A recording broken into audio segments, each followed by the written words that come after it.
MST CET सेलनं PCM group आणि PCB group विद्यार्थ्यांसाठी आक्षेप नोंदवण्यासाठी 22 मे ते 26 मे असा कालावधी दिलेला होता।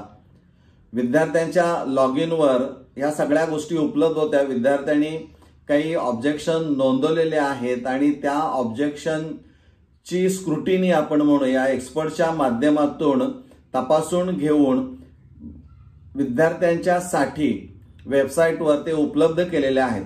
म्हणजे फिजिक्स, केमिस्ट्री, बायोलॉजी असेल, मॅथमॅटिक्स असेल, या सगळ्या विषयांची ऑब्जेक्शन्स काय होती, त्यासाठी काय केलेलं आहे, गुण दिलेला आहे का नाही, काय या सगळ्या गोष्टी तिथं नमूद केलेल्या आहेत।